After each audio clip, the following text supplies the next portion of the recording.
Welcome back.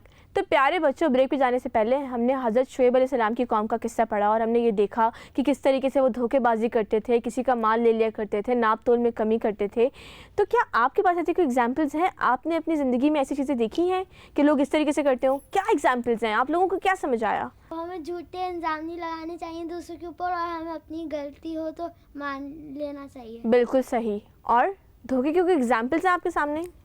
अगर किसी ने हमारी पेंसिल छुपा ली तो उसे ये बताना चाहिए कि मेरे पास है आपकी पेंसिल, ये नहीं कहना चाहिए कि मेरे पास तो नहीं है आपकी पेंसिल। यानी ये भी एक धोखे की एक फॉर्म है ना। आप झूठ बोल रहे हैं, किसी का माल ले रहे हैं उसकी परमिशन के बगैर। हमारी चीज़ें बगैर पूछे लेनी चाहिए, गलत बात है ये गलत बात है। ओके। और अगर हम गलती नहीं करते और दूसरा फिर भी हमारा नाम लगा दे तो ये भी धोखा है। अच्छा, यानी कि झूठे इल्ज़ाम लगाना भी धोखे की एक फॉर्म है। ये होता है हमारी सोसाइटी में, आप देखती हैं ये चीज़? ओके, यानी इसका भी सज़ा मिल सकती है। ओके। और आपको क्या समझ आया? जो भी कोई गलती करे तो उसे एक्सेप्ट करना आना चाहिए। ठीक है। इतनी पावर अपने अंदर रखनी चाहिए कि हम जो गलती करें उसको एक्सेप्ट भी कर सके। यानी उनसे गलती हुई लेकिन वो उनके अंदर इतनी हिम्मत नहीं थी कि वो ये माने कि हम गलत काम कर रहे हैं। वो डट गया उसके ऊपर। वेरी गुड, शाबाश। और आपको क्या समझ आया? हमें किसी और को नहीं फंसाना चाहिए और हमारी गलती हो तो उसे एक्सेप्ट कर लेना चाहिए। अच्छा, ऐसा होता है कि स्कूल्स में, क्लास में हमें लोग फंसा देते हैं, उनकी गलती होती है। कौन बातें कर रहा है? और वो दो लड़कियां आपसे बात कर रही थी लेकिन कहती मिस ये बात कर रहे हैं, हम तो बात नहीं कर रहे हैं। ये भी एक धोखे की किस्म है। धोखे की एक और भी किस्म है बच्चों, और वो किस्म ये है कि कई दफ़ा ऐसा होता है कि मिस पूछती हैं आपका असाइनमेंट कहाँ है, आपका होमवर्क कहाँ है, और हम कहते हैं मिस कॉपी घर पे रह गई। तो क्या वो कॉपी घर पे होती है? नहीं। वो कॉपी कहाँ होती है? बैग में। तो क्या ये धोखा है? यस। क्या इसका गुनाह मिलेगा? जी। इसकी सज़ा भी मिल सकती है? जी। तो क्या हमें आइंदा करना चाहिए इस गलती को? नहीं। Very good. क्योंकि हमने देखा कि उस कौम ने धोखे दिए, झूठ बोले, मिलावट की, तो उसकी उनको सज़ा मिली। जी। अल्लाह ताला का अज़ाब बहुत सख्त है। हमें चाहिए कि अल्लाह ताला हमें जिन चीज़ों से मना करते हैं हम रुक जाएं।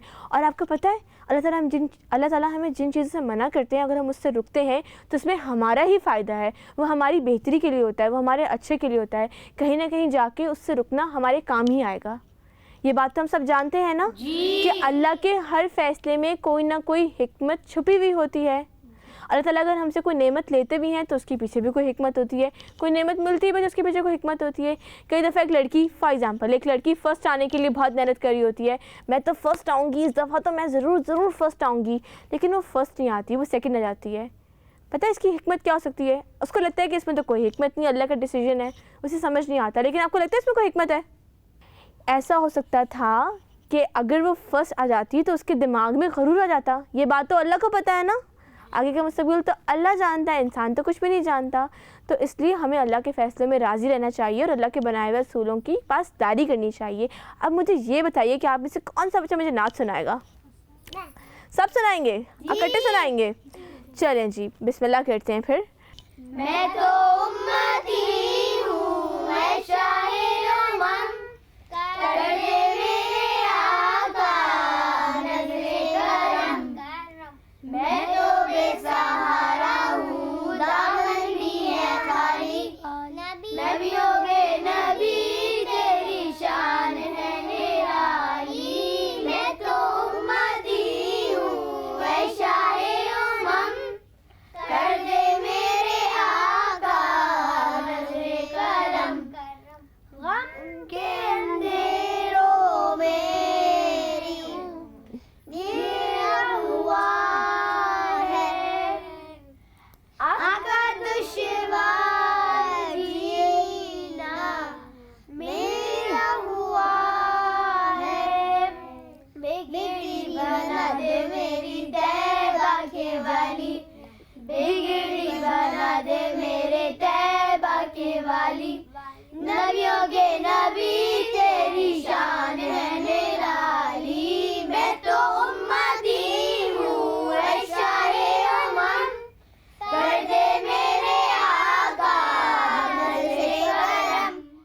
सुभान अल्लाह, माशाल्लाह, आप लोगों ने बहुत अच्छी नात पढ़ी। हमने आज जितने भी लेसन सीखे हैं स्टोरी के अंदर से, यानी कि धोखा नहीं देना चाहिए, मिलावट नहीं करनी चाहिए, इसको अपनी ज़िंदगी पे ज़रूर इम्प्लीमेंट कीजिएगा।